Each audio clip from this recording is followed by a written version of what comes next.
ಅದಕ್ಕೆ ಬಾಬಾ ಸಾಹೇಬ್ ಅಂಬೇಡ್ಕರ್ ಅವರು ನಾನು ಹಿಂದೂ ಧರ್ಮವನ್ನು ಸುಧಾರಣೆ ಮಾಡಲಿಕ್ಕೆ ಪ್ರಯತ್ನ ಮಾಡಿದೆ, ಆದರೆ ನಾನು ಸಫಲನಾಗಲಿಲ್ಲ. ಅದಕ್ಕೋಸ್ಕರ ಮನುಶಾಸ್ತ್ರವನ್ನೇ ಸುಟ್ಟಾಕ್ತೀನಿ ಅಂತೇಳಿ ಮನುಶಾಸ್ತ್ರವನ್ನು ಸುಟ್ಟಾಕ್ತಾರೆ. ನಾವು ಎಲ್ಲಿವರೆಗೆ ಇನ್ನೂ ಕೂಡ ಅಸಮಾನತೆಯಿಂದ ಇರ್ತಕ್ಕಂಥ ಈ ಸಮಾಜದಲ್ಲಿ ಇರಬೇಕು ಅಂತಕ್ಕಂಥದ್ದು ನಮ್ಮ ಮುಂದೆ ಇರ್ತಕ್ಕಂಥ ಪ್ರಶ್ನೆ. ರಾಜಕೀಯ ಸ್ವಾತಂತ್ರ್ಯ ಯಶಸ್ವಿ ಆಗಬೇಕಾದ್ರೆ ಪ್ರತಿಯೊಬ್ಬರಿಗೂ ಕೂಡ ಸಾಮಾಜಿಕ ಆರ್ಥಿಕ ಸ್ವಾತಂತ್ರ್ಯ, ಶೈಕ್ಷಣಿಕ ಸ್ವಾತಂತ್ರ್ಯ ಸಿಗಬೇಕು. ಇದು ಸಿಕ್ಕದೆ ಹೋದರೆ ಭಾರಿ ಕಷ್ಟ. ವೈಚಾರಿಕತೆಯಿಂದ ಕೂಡಿರ್ತಕ್ಕಂಥ, ವೈಜ್ಞಾನಿಕತೆಯಿಂದ ಕೂಡಿರ್ತಕ್ಕಂಥ ಶಿಕ್ಷಣವನ್ನು ಪಡ್ಕೊಳ್ಳಲೇಬೇಕು. ಯಾರು ಕೂಡ ಬಸವಣ್ಣವರ ಸಮಾಜದಲ್ಲಿ ಕೂತು ತಿನ್ನಗಿಲ್ಲ. ಪ್ರತಿಯೊಬ್ಬರು ಉತ್ಪಾದನಾ ಪ್ರಕ್ರಿಯೆಯಲ್ಲಿ ಭಾಗವಹಿಸಬೇಕು. ಉತ್ಪಾದನೆ ಆದಂಥ ಸಂಪತ್ತನ್ನು ಎಲ್ಲರೂ ಹಂಚ್ಕೋಬೇಕು, ಸಮಾನವಾಗಿ ಹಂಚ್ಕೋಬೇಕು. ಇದನ್ನ ಬಸವಾದಿ ಶರಣರು ಸಮಾಜಕ್ಕೆ ಕೊಟ್ಟಂತ ಕೊಡುಗೆ ಅಂತಕ್ಕಂಥದನ್ನ ತಾವೆಲ್ಲರೂ ಕೂಡ ಅರ್ಥ ಮಾಡ್ಕೋಬೇಕಾಗ್ತದೆ.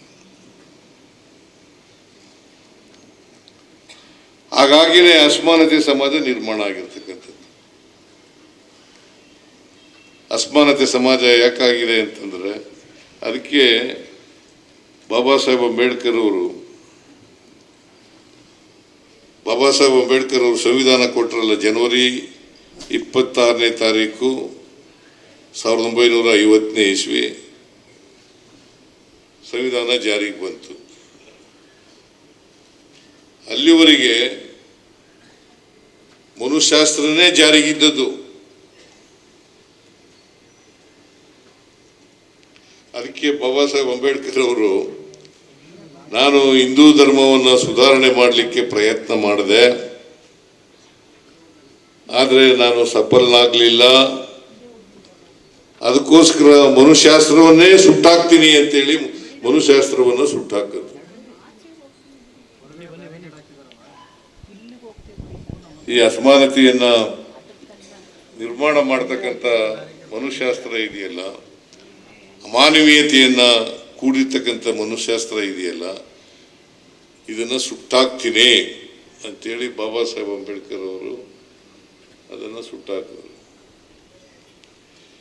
ನಾನು ಯಾಕೆ ಈ ಮಾತನ್ನು ಹೇಳ್ತಾ ಇದ್ದೀನಿ ಅಂತಂದ್ರೆ,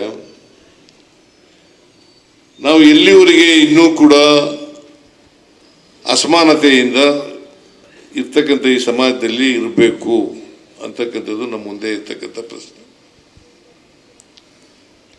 ಬಾಬಾ ಸಾಹೇಬ್ ಅಂಬೇಡ್ಕರ್ ಅವರು ಹೇಳಿದ್ರು, ನಮಗೆ ಸ್ವಾತಂತ್ರ್ಯ ಬಂದಿದೆ, ಈ ಸ್ವಾತಂತ್ರ್ಯದ ಯಶಸ್ಸು ಸಿಕ್ಕಬೇಕಾದ್ರೆ ಪ್ರತಿಯೊಬ್ಬ ವ್ಯಕ್ತಿಯು ಯಾವುದೇ ಜಾತಿಗೆ ಸೇರಿರಲಿ, ಯಾವುದೇ ಧರ್ಮಕ್ಕೆ ಸೇರಿರಲಿ, ಪ್ರತಿಯೊಬ್ಬ ವ್ಯಕ್ತಿಯೂ ಕೂಡ ಆರ್ಥಿಕವಾಗಿ, ಸಾಮಾಜಿಕವಾಗಿ ಶಕ್ತಿ ಮತ್ತು ಸ್ವಾವಲಂಬನೆ ಬಂದಾಗ ಮಾತ್ರ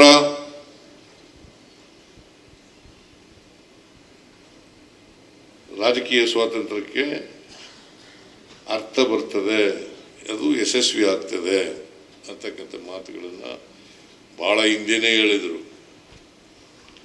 1949 ನವೆಂಬರ್ 25ನೇ ತಾರೀಕು ಹೇಳಿದಂಥ ಮಾತು ಇದು. 1949 ನವೆಂಬರ್ 25ನೇ ತಾರೀಕು ಹೇಳಿದಂಥ ಮಾತು. ಅವರು ಏನು ಹೇಳಿದ್ರು ಅಂತಂದ್ರೆ, ರಾಜಕೀಯ ಸ್ವಾತಂತ್ರ್ಯ ನಿಂತಿರ್ತಕ್ಕಂಥದ್ದು ಸಾಮಾಜಿಕ ಸ್ವಾತಂತ್ರ್ಯ ಮತ್ತು ಆರ್ಥಿಕ ಸ್ವಾತಂತ್ರ್ಯದ ತಳಹದಿಯ ಮೇಲೆ ನಿಂತಿದೆ. ರಾಜಕೀಯ ಸ್ವಾತಂತ್ರ್ಯ ನಿಂತಿರ್ತಕ್ಕಂಥದ್ದು ಸಾಮಾಜಿಕ ಸ್ವಾತಂತ್ರ್ಯ ಮತ್ತು ಆರ್ಥಿಕ ಸ್ವಾತಂತ್ರ್ಯದ ತಳಹದಿಯ ಮೇಲೆ ನಿಂತಿದೆ.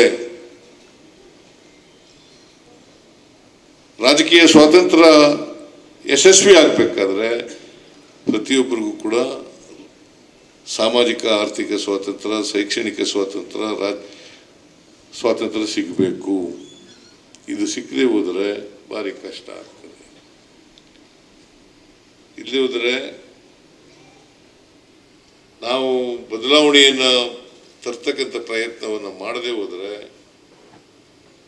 ಪಟ್ಟಭದ್ರ ಹಿತಾಸಕ್ತರು ವಿಜೃಂಭಿಸ್ತಾರೆ ಅಂತಕ್ಕಂಥ ಮಾತುಗಳನ್ನು ಹೇಳಿದರು.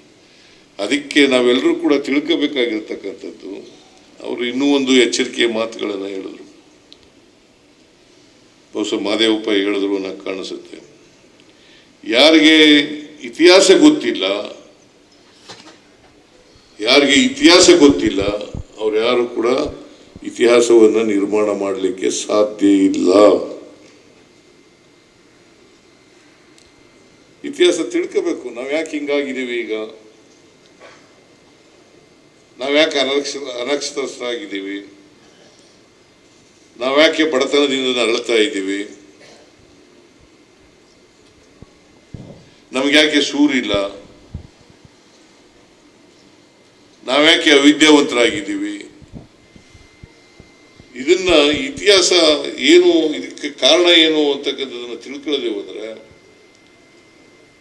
ನಾವು ಸಮ ಸಮಾಜವನ್ನು ನಿರ್ಮಾಣ ಮಾಡಲಿಕ್ಕೆ ಕಷ್ಟ ಆಗ್ತದೆ.